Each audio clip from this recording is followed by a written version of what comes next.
Il est 18h30 en ce jour parisien. Stéphane de Groot arrive à moto au Cirque Grus au Bois de Boulogne. Pas de temps à perdre, sa soirée sera agitée. Mais chaque fois que je descends à moto, j'ai une tête de pingouin quand je sors de là. Regarde maintenant. Je vais faire le trapéziste au Cirque Grus. Vous aurez tout Le fait. clown, je sais pas. Mais non, pas de trapéziste ou clown. France Télévisions organise ici une soirée spéciale Raymond DeVos avec Claire Chazal. Stéphane fait partie des invités de prestige. Et vous êtes à la bourre? Un poil. Mais ça vous plaît? Oui. Et quand on dit invité de prestige, il y a du très lourd. Ah bah regarde, ils sont là. Danny Boone, ami de Stéphane. Gratuit? Ce sera gratuit. Non, mais je vais venir. Non, on va venir. Je te jure, hier, alors avec Laurence, il faut qu'on le fasse en direct. Danny qui lui promet de venir le voir au théâtre bientôt. C'est enregistré. Ouais, une merde pour ce soir. Ciao. Salut Stéphane. C'est votre pote? Je l'adore, ah bah sûr, je dirais pas du mal. Non, j'adore Stéphane, c'est moi. Non, bien sûr. J'ai même produit son court-métrage. Faudrait qu'il me rembourse maintenant. Non, j'ai produit son... Je joue dedans même, dans son premier court-métrage. Objection. Vous objecterez plus tard. Souvenir. Reconnaissez-vous les faits? Justement, j'aimerais bien savoir qu'on me reproche. En 2014. Maître Corbeau, juger un homme qui a tenté de s'assassiner, vous appelez ça un procès d'intention? Parfaitement. J'adore le côtoyer, mais au bout de 10 minutes, j'en peux plus. Il parle trop. Tous ses proches le disent. Hein. Non mais, voilà. Donc on l'isole, on l'enferme dès qu'on peut, dès qu'on enlève les poignets, on ferme la clé. Direction maquillage pour Stéphane, Claire Chazal est bien là. C'est un reportage sur Stéphane de Groot? Et ouais, Non, c'est un peu sur toi. c'est ça. Donc tous les 2 mois, je viens maintenant. Et bah, c'est normal, t'es un petit invité permanent. Claire Chazal, complètement sous le charme de notre comédien bruxellois. Stéphane vient dans toutes les émissions. De J'étais là il y a 3 mois. tous les grands échiquiers. Parce qu'il sait manier les mots, un peu comme Raymond DeVos, avec de l'absurde, de la poésie, presque surréaliste. Et on a fait appel à lui, à nouveau, pour Raymond DeVos. Voilà, on est très heureux. Ah ben vous avez eu l'impression qu'il y avait une personne devant vous. Raymond DeVos qui aurait eu 101 ans cette année. Il est né à Moucron, donc il était un peu belge. Il avait du mal à me suivre. Deux Belges d'origine, hein. Oui, alors non, mais Raymond DeVos, il était Un peu quand même, hein. né en Belgique, il est né à Moucron. mais il a grandi vraiment en France. Il n'est pas belge. Non, il est pas belle. Non, Vous pas l'appropriez. considéré. Mais c'est bien, je Non, je comprends. crois qu'il se considérait comme français. Ouais, c'est vrai. Je ne connais pas, évidemment, Stéphane. Il est belge. Et c'est Michel Boujna qui s'y met. Il adore ça, excusez-moi. Mais touche-moi.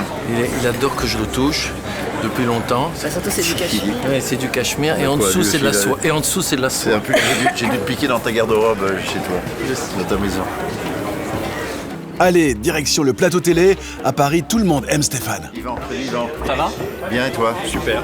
Il fait partie des héritiers les plus puissants et naturels de Raymond DeVos, donc pas concevable que l'émission se fasse sans lui. 3, 2. Et c'est parti pour une intervention pleine de bons mots sur DeVos. Stéphane est imparable. Je vais tenter de rendre hommage de l'absurde.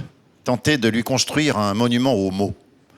Je parle bien sûr de Raymond, l'amant des maudits, des mollus et des monuments aussi, car tout travail mérite salaire. Stéphane très applaudi, mais pas le temps de savourer. Il doit déjà filer. C'est un petit peu en avance, là. Tranquille. Je joue dans 40 minutes. À l'aise? Bonsoir. Non, pas du tout à l'aise, car Stéphane doit maintenant traverser tout Paris à moto et arriver au plus vite au Théâtre de la Renaissance. Heureusement, il a été pilote professionnel sur circuit. J'arrive toujours à la dernière minute. C'est vrai? Ouais. On nous l'a pas dit. Mais si, mais c'est comme ça j'ai pas le temps de stresser. J'ai pas le temps d'avoir peur. Donc là, vous êtes un peu fatigué, mais ça va passer. Non, je suis pas un peu fatigué, je suis éclaté, mais heureux.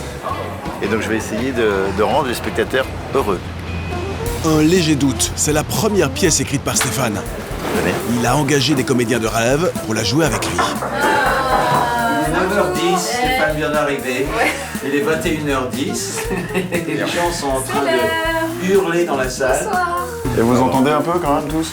Vous vous entendez, ça veut dire quoi cette question? C'est quoi? Vous vous entendez bien? Oui, entendu. oui, C'est un belgisme. Belge. On s'entend plutôt bien, oui. Eric Elmosnino a joué Gainsbourg au cinéma et le prof de piano de Louane dans La Famille Bélier. La cheval de Broadway! Une star chaque soir aux côtés de Stéphane. Vous avez un don. Ça vous dirait d'aller apprendre le chant à Paris? Je ne sais pas si les Belges sont tous comme Stéphane de Groot ou si Stéphane de Groot est comme tous les Belges, mais là, oui, ça doit être un chantier dans votre pays s'ils sont tous comme ça.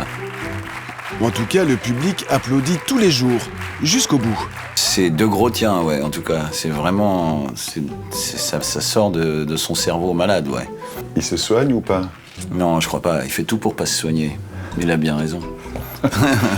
Il y a un petit plaisantin qui a piqué toutes les touches impaires de votre ascenseur. Ah oui, on a dû monter au 4e et redescendre d'un étage. Autre comédienne incroyable, la Belge Bérangère Macnise. C'était le cas déjà quand tu es rentré tout à l'heure? Ah non, moi je prends que des escaliers, c'est plus sûr. Il y a peu de chances qu'on nous pique les marches, hein, donc... L'idée, c'est d'être drôle. L'idée, c'est de faire un spectacle grand public. L'idée, c'est pas de faire une pièce philosophique Ou un spectacle pas marrant. C'est pas le genre de grotte. Ah, sinon, j'ai une histoire drôle. Mais j'ai pas la chute, hein. Ça a commencé comment? Ah bah si, ça a commencé par... Ah ouais, ok. Donc t'as pas la chute, mais t'as pas le début non plus, en fait. Non. Bien sûr qu'il y a des jours où on a la flemme. Bah non, en fait. Non. Et dès qu'on les sent, dès qu'ils sont là, franchement, je vous assure, on oublie tout et c'est un bonheur fou. Et maintenant, Stéphane, le programme? Dodo. Ouais. Parce que demain... Ça recommence. Ça recommence. Stéphane s'est chargé tous les jours. Toi aussi. On parle d'hyperactivité? On peut prononcer ça? Je pense, on peut, non? Jusqu'à un certain temps, je n'entendais pas ce mot et puis je commence à me dire qu'il y a peut-être Mais c'est diagnostiqué chez toi? Non, c'est juste on le sait tous. Je crois que je vais le noter et me faire un auto-diagnostic en disant, voilà, je suis quand même quelqu'un qui est dans l'activité. C'est assez safe. Hyper. Ouais, hyper. Oui, voilà. C'est grave. C'est-à-dire que je suis hyper fatigué maintenant.